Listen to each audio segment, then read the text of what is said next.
record, you'll see the red button on the top. That's on.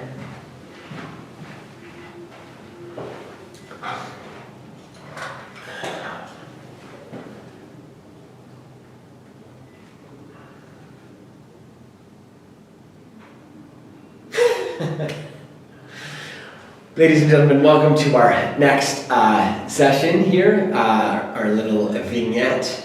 I'm joined now with Ms. Tara Barton, who is indeed a employee here at the American International School of Johannesburg. So what involvement did you have with putting this PLI on?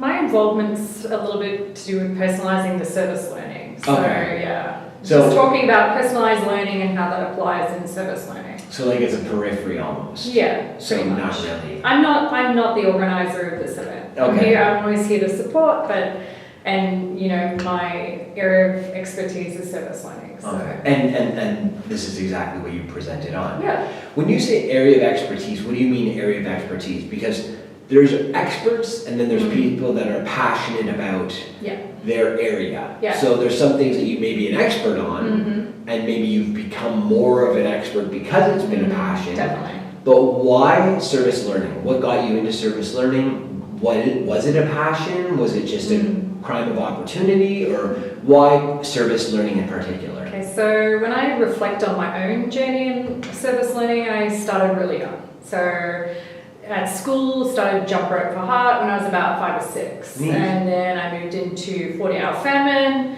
starved myself for 40 hours with my peers, and the money got sent off to help feed kids in, I think, Ethiopia actually. Yeah. And so those were, when I think back on when I first started, it was those opportunities that I had at school that sort of got me really hooked into helping the community and it being part of a school, not just us going out into the community and doing community service, about it being part of the learning. And so then I many years later, I was teaching in Australia and I did a CAS experience with Frankfurt International School. CAS, Creativity, Activity and Service. And that was kind of my first sort of experience internationally with service learning and how it can be connected to the curriculum. And so that experience really pushed me into the international education system and worked in the Middle East, in Asia, and now in Africa. And so was it like more of a chicken before the egg? You were more involved in service learning before you got into education, or would you say they kind of happened? No, they kind of had a crossroad where the connections happened, and it was, in Australia at the time, it wasn't really embedded in the curriculum, it was more community service. Like we knew there was a need and we were helping, but it wasn't, for me, it wasn't about the learning so much. And that's what I felt was most needed. So my job here at ASJ for the last 7 years has been setting up a service learning framework. And I've really tried to help other schools in the region through ASAR to help them with a sustainable service learning framework. Can you unpack service learning for me? Because I hear it often and used in different contexts. So as at the forefront at an ASA school where service learning is, a particular, like why isn't it about global warming? Like, what are we doing about littering? Or what are we doing about like public urination? That's a big issue in Ethiopia. How would you define broadly service learning to incorporate all ASA schools? Is that even possible? Yeah, it is, and it totally depends where you're at. So a lot of schools are doing community engagement or community service. So it's important to identify first where you're at. There's teaching and learning, so think of like a Venn diagram. You've got the service, which could be community service, but it's meeting a need in the community. Then you've got the teaching and learning, and then you've got your partners. And when all of those circles come together, that's where you get service learning. So you might have one component, but not the other. It's the learning that's connected to it with the reciprocal partners that makes it service learning. How does sustainability play into that as well then? So sustainability of your partners is important. It's not like I'll see you for 1 week in the year. It's how are we building that in to meet the needs of the community, that the community has something to offer our schools too. Okay. Whether it's cultural, arts, creativity, sports, there's so much that our partners have to offer our schools too. I don't know that you're going to be able to answer this question, and again, that's why we'll have a healthy dialogue. It's why these particular things. Like when I see students in my high school and I look at them and I talk to them and they've selected a particular service group to get involved with, what was the interest that brought you to the service groups that you were most interested in? Okay. So for me, a balanced program has to have animals, people, and the environment. Okay. And it comes under those 3 broad categories. And we do that because there's the need in the community, but it's also to base it on student interest. Okay. And student passion. Because I really believe if we connect student passion to the service that they're doing, they'll become lifelong. It'll be a lifelong journey for them and involvement. And would you say this is kind of how the Global Issues Student Summit kind of began? Yes, yeah. So the GIST Summits kind of came out of this. Yep. And so GIST is Global Issues Service Summit, and ACE is the sponsor of that, and then it's similar to GIN, which is Global Issues Network. It's an offset of that, but we do action as part of ours as well. Okay. So we've got GIST, we've got GIN, and we also developed a local version of that called SASSY, which is South African Service Summit for Youth. So it's about our student leaders helping schools in the local community. Okay. So instead of it being just an international school that goes once every 8 years that we host, we're hosting every second year and we're trying to get other schools to host as well. Is this a requirement for ASA membership to take part in like a Global Issues Student Summit? I think they should. I don't know if it's a requirement, but if you're interested in building student leadership and understanding and getting like-minded students together to share amazing service learning that's happening in schools and in communities and projects, listening to keynote speakers talk about really important issues, sharing projects that they can do together. I think it's important. I think ASA does have a requirement that schools have a service learning program. It's just where they're at in their development of that. So you just hearing your passion, knowing you over the last couple of years, you're really invested in this. Definitely. So less about the why, but how far have you gone to show that this is an integral, vital part of education within ASA schools? Okay.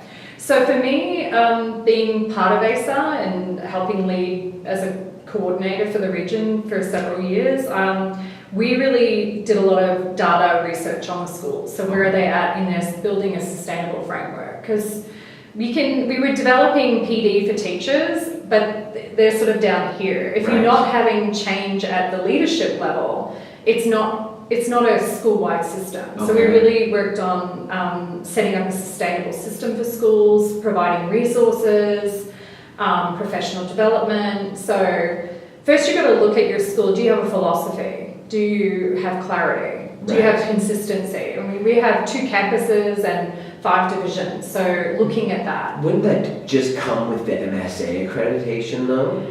Not necessarily. Okay. Yeah, because then you've got to, how much time are you giving for teachers to integrate it in the curriculum? How are they getting time to plan? How are they, do you have a leader in every division that's helping lead the initiative? Okay. How are you empowering student leadership? How are you giving kids choice? What are your partners? Okay. What's the budget?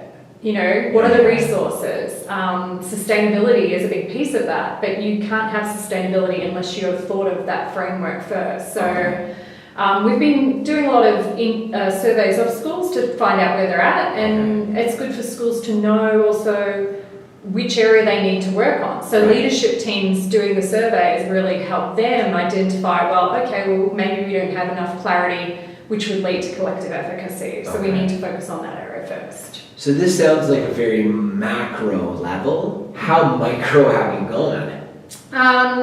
Micro in the student learning. In the student learning. Okay, so then we've been doing student-centered coaching cycles, Okay. right? So setting up with a teacher and looking at the data. So we're really digging into the skills and dispositions that kids need. So am I the core? You know, am I caring? Am I open-minded? Am I a risk taker? And am I ethical? So there's our dispositions. And then we look at the transdisciplinary skills of communication, collaboration, critical thinking, knowing themselves as a learner, and really empowering them to take, you know, to have that learner agency, that they can do it and they know what skills and dispositions they need to work on. And then how are they applying that in different subject areas inside the school, outside the school? So they're setting goals and then they're, you know, monitoring those goals and then, you know, how they're going to achieve that. So I've sort of been working on a coaching cycle to do with that at the moment. So I guess that leads me to two questions. Is one, it sounds very cultural.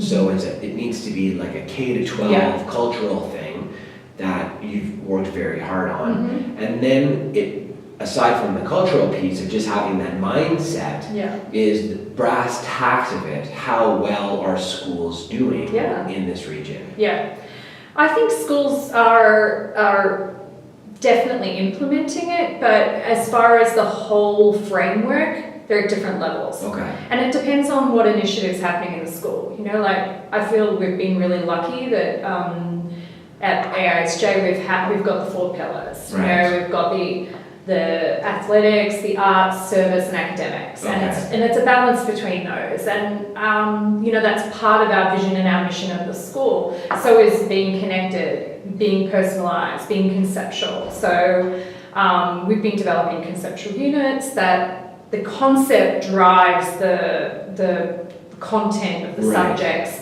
and then you move into, you know, empowering, you know, the agency from the concepts. That's a pretty bold statement, actually, because what I think a lot of ACES schools see is that the parents are pushing very much for the academics portion, you know, and for good reason, right? Like ultimately, it's not necessarily it, or you'll tell me, no, you know, Nick, you're absolutely incorrect. But at the end of the day, when it comes to that college and that university application, the bottom line is, what are those kids' scores? So how does this, and why would a leader then say, hey, you know what, here, I'm listening to everything that you're saying, I want to implement these pillars, but what's the value added for me in regards to the service learning? We say we're developing as responsible global citizens. It's in everyone's mission and mission, but really, how are we doing that? Come on, how are we holding ourselves accountable for that? And how do we know that it's really working? You know, we've got students who are coming back after college, and they meet in college now. They've left AISJ, and they meet in college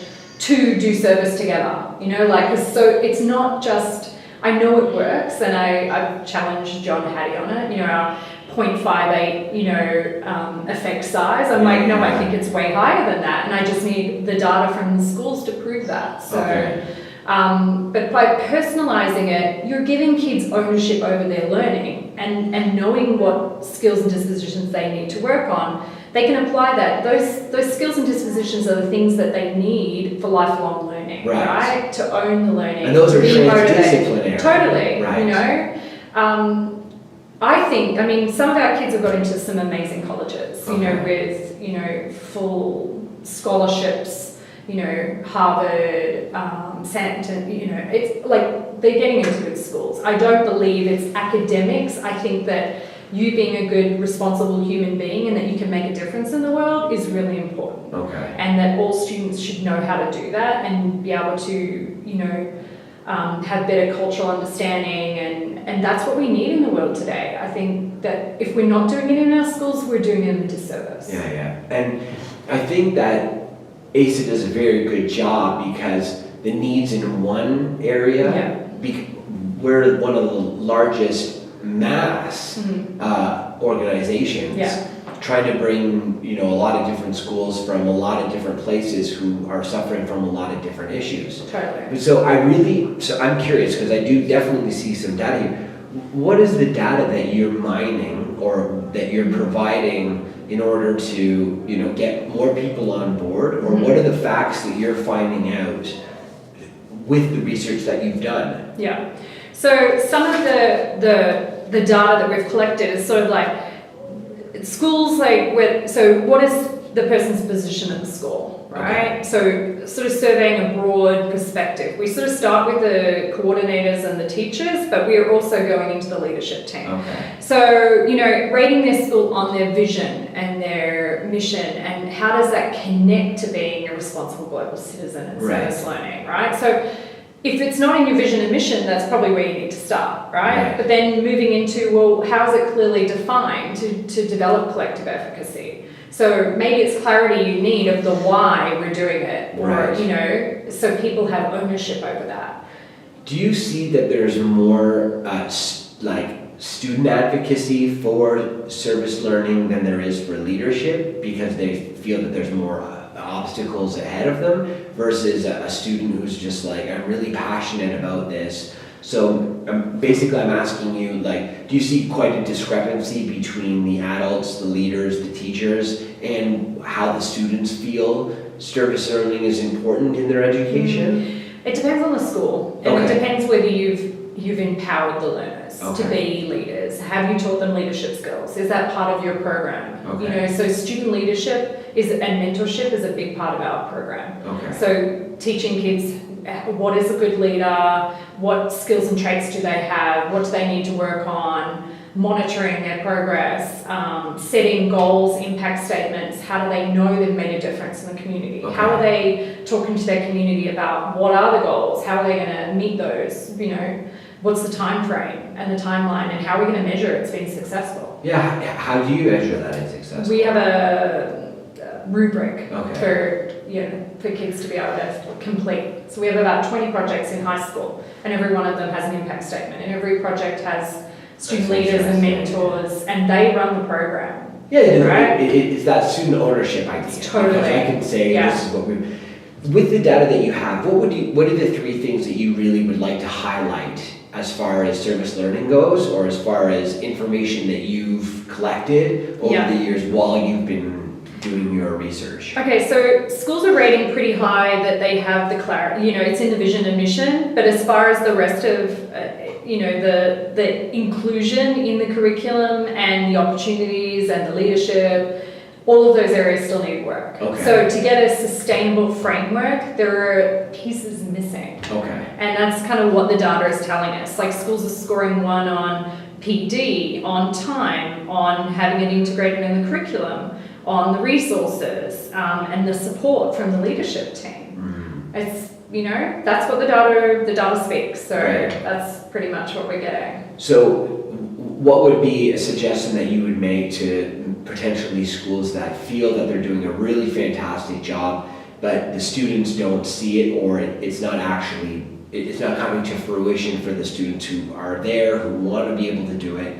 So maybe a message for the leaders of ASA member schools in regards to service learning. So I'd look at assessing your program. Where are you at? Where do you want to be? Set a 3-year plan. And, if it's clarity you need, run some PD around developing the clarity and consistency. So you can get collective efficacy on this is what it is at our school. If it's student leadership you need to develop, then focus on student leadership. But you've got to know which area you need to focus on. What element is missing? Do we have a budget? Are we really committed to it? Or do we give time for people to look at units to how could we integrate it? Do we have divisional reps that are, in each division? Do we have a coordinator? There's so many different ways you can approach it, but after school activities, giving kids choice over what they want to do. There's so many areas you could tap into, but it's knowing your program and where you're at. Does ASA, or is it you understand that ASA or AISJ or really any other member school or non-member school have almost like an inventory that they can take in order to be able to elicit that data? Yeah, totally. I do think we have that. Totally, she says. So, and that's something that if a member school was really interested or really wanted to take this seriously, they would contact and you would be able to provide them like, hey, here's an inventory, take this. What general, who's the audience that you're asking? Is it school-wide? Is it students? Is it? Could be anyone. Okay. Yeah. So I've got the survey set up. Anyone who's interested, they can contact me. We can send them the survey. Okay. We also we created a handbook on, service learning for ASA. As a matter of fact, I do So know. we're in the process of updating that, and there's resources on how to set up a program, and depending on where you're at. So Right. the resources are there. People I just think the activity that I did, my service learning project was not as sustainable, so I had to come back around to make sure that it was sustainable. As far as last words in regards to not necessarily the importance of service learning, because let's agree, it is important, but moving forward and driving schools forward, particularly in our region, what would be the pat on the back to say, like, good job, or we're really dropping the ball here, we really need to step up our game?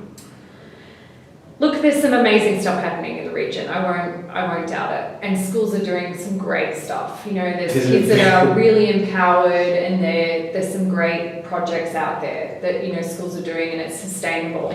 How it's integrated in the curriculum, I still think needs a lot of work, and getting that collective efficacy that it's not just, oh, well, that teacher's doing it over there. It's like, this is our school and this is what we believe, and we, as a school, believe in that. But I think that goes back to your first point when you talk about these pillars. Yeah. If the pillar at my school or someone's school is academics, and they're following particular scope and sequence, or they're following a particular curriculum, then it doesn't necessarily lend itself to our region.